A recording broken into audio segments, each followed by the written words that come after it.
Now bring it down and bring it up again for Kathleen.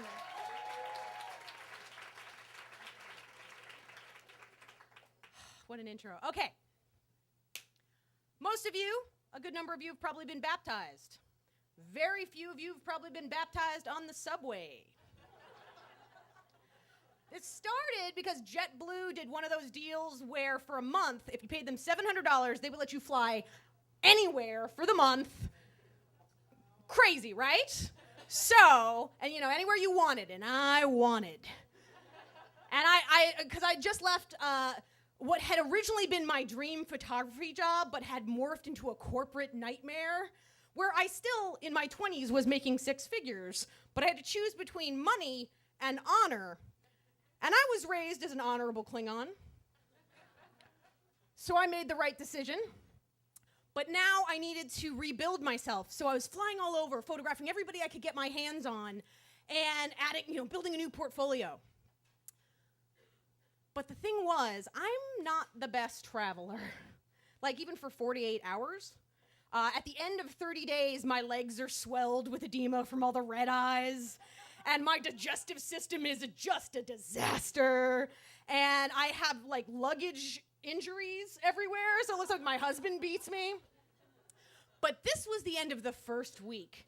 And I was on the way back on a red eye from Portland, Oregon to JFK. And I had just I had wrapped up that portion of the trip by going to Cannon Beach in Oregon, which is where they filmed Goonies, and having a lightsaber battle at sundown in ball gowns with a best friend from college. So I was feeling like the most adventurous, badass woman on the planet. So I'm rolling back with my carry-on. I can only do carry-ons because, in fact, I came here directly from LaGuardia where they lost my luggage. I'm wearing my husband's clothes. I have a transportation curse, so I had packed everything into this photo case with my equipment, which I used my clothes as packing material. And it doesn't have wheels, so I'd strapped it to this little folding cart and bungeed the living hell out of it. And I was carrying 2 boxes of lightsabers, which you could tell because it had a picture and said lightsabers. And I'm on the second of 4 trains that are my 3.5-hour trip home to Connecticut. Not cool. From JFK.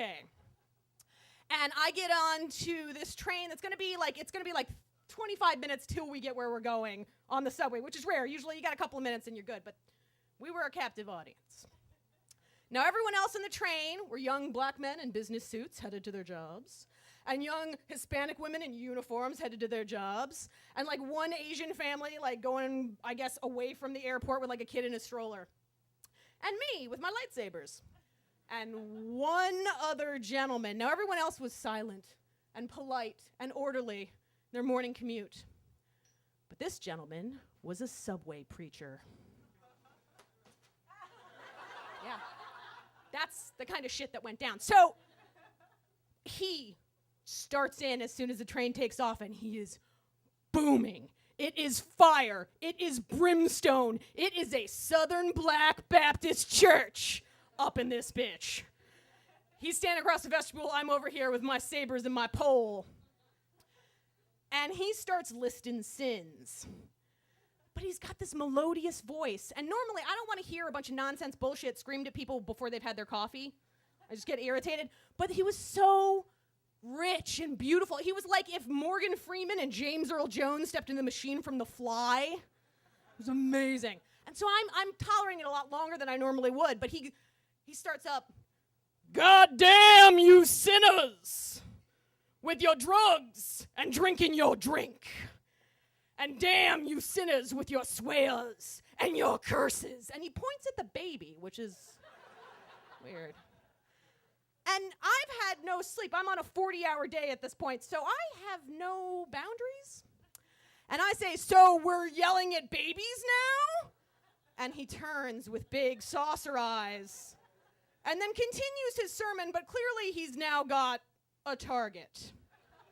And he says, "God damn you sinners who sell out to the corporate interest for $1 from Caesar." And I'm like, "I quit that job, bitch. I am good." And I had beaming face. I was innocent of that sin. And he tried another one. "God damn you sinners, you women who wear the tight pants. so that everyone can see your Cleveland.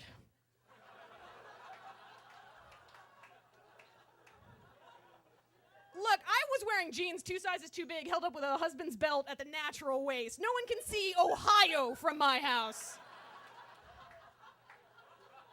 So I'm beaming, and he says, "God damn you sinners, you people who started this racism. Your fathers and grandfathers started this battle, this horrible, horrible thing." And everyone turns to me, because I'm the only representative of this particular sin. But since I literally don't give a crap about your skin color, I just kind of shrug, turn to the black guy in the suit, and go, "Sorry about that one, that totally sucks. I agree." And keep beaming. And he goes, "God damn you sinners who are so selfish and take others for granted, who support you." And this is where he got me.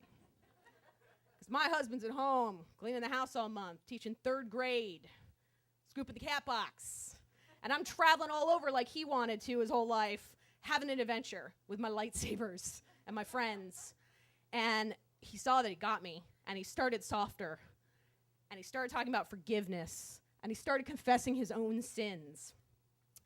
And we're in the last tunnel before the subway, my subway stop. And my big piece of shit bag is hard to maneuver, so I start turning it around to be ready to get the heck out of the door and, get out of these people's way. And I've got it, and I got my sabers, and I'm ready.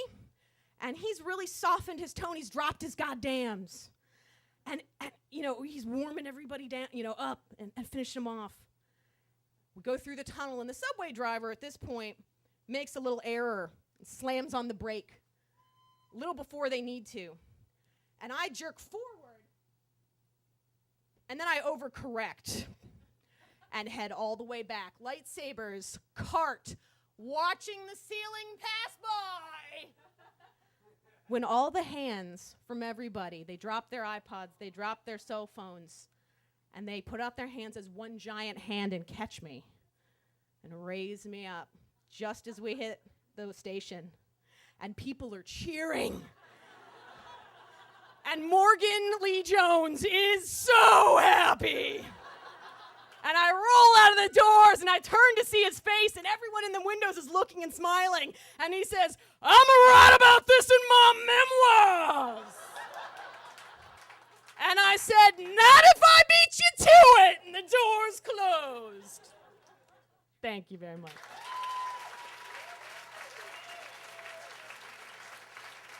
Kathleen, ladies and gentlemen, oh my God. That was incredible. You guys just got your money's worth between the fact that at this show, not only have you heard all these stories, but we now know that a vagina can be both a growler and a Cleveland. And life is richer for it. That was incredible. All right.